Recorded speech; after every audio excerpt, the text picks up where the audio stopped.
When we think of Qigong practice, often we think primarily, or at least in the first place, about using our mind, our body, and our breath together to work with our energy. But of course, there's lots of other things that affect our energy as well, and if we're taking a broader view of Qigong, it can be important to take those into consideration.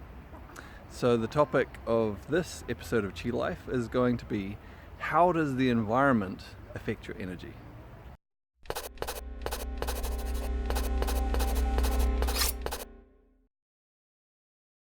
I am in Montenegro today, the land of the Black Mountains. So the other day when I was driving somewhere, just yesterday I guess it was, I only just arrived here, so it must have been yesterday, I took a few little shots. Hopefully they come out okay. I'll put them in now if they did, to show you of what the typical Montenegrin landscape looks like. There's just row after row after row of these rocky mountain ridges. And you get over one and you're probably going to see 5 more layers of ridges in the distance behind them. And so it really is a mountainous, rocky countryside here. Quite a contrast to other places, and that, amongst some other things, got me thinking about making a video about how our environment affects us and affects our energy and can affect our Qigong practice. We did touch on this a little bit at the little sort of mini retreat that we had in Georgia in the US just recently, just last week, and we spent some time. The focus of that was on the 5 elements, and so we did a number of different 5 element practices, and we did a lot of 5 element theory, and amongst the different things that we did, we also spent a little bit of time connecting to the energy in the environment relating to the 5 elements. So practicing Qigong and then connecting to the energy of rivers. I'm by a river right here. This is in Podgorica, the capital of Montenegro. But you know, at that retreat we spent time by a river, we spent time by a waterfall, trees, we were on a mountain, and so we spent time trying to feel what the energy feels like and what impact that has on our energy. Because practicing in different places and with different natural energies does have a big effect on our energy. We can often, if we want to, just tune it out, but we can also tune it in, and we can use healthy energy around us to help to guide our energy and strengthen it in different ways. And some examples of that, well, being near water, particularly moving water, often strengthens the water element in your body. So it will do things that help your kidneys and your bladder, and other things relating to the water element. Being near trees, and particularly tapping into the energy of trees, will often help to strengthen your wood element. Things that relate to your liver and your gallbladder and some of the other tissues in the body that relate to the wood element, and so on. So there's that kind of direct interaction with the environmental energy that can actually play an important part in your Qigong practice. You can choose to use these in your practice. When you have different things you're wanting to work on, you can choose to go and practice near trees, near water, and open flatlands and mountains and so on, to stimulate your energy in different ways and to have a more powerful effect with your Qigong.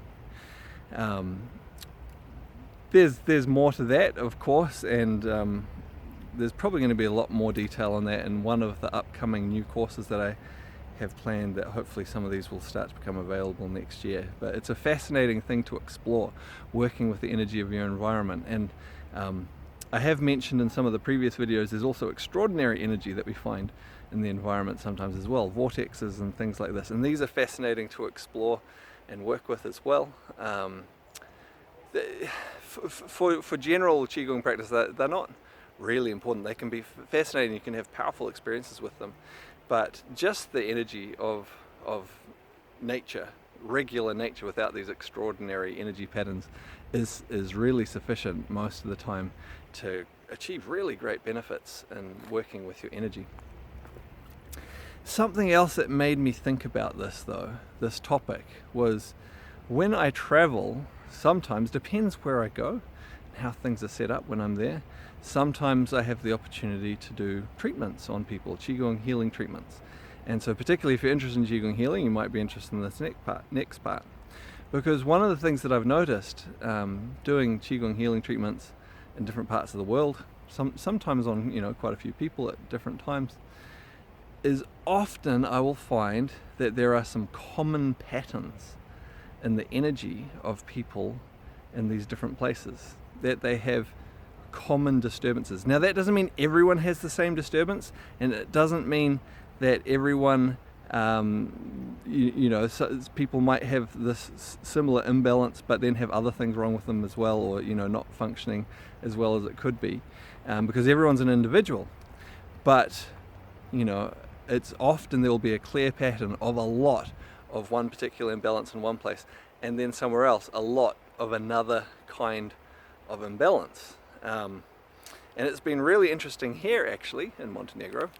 I'm not going to give away anyone's personal details or anything like that, but because this is my third time visiting Montenegro, and I have done treatments each time, and the first couple of times, this was a place where there were some common imbalances that affected probably at least half of the people that I worked on, and again they had their own individual things as well, but at least half of them had sort of this type of imbalance, so it was like really prominent.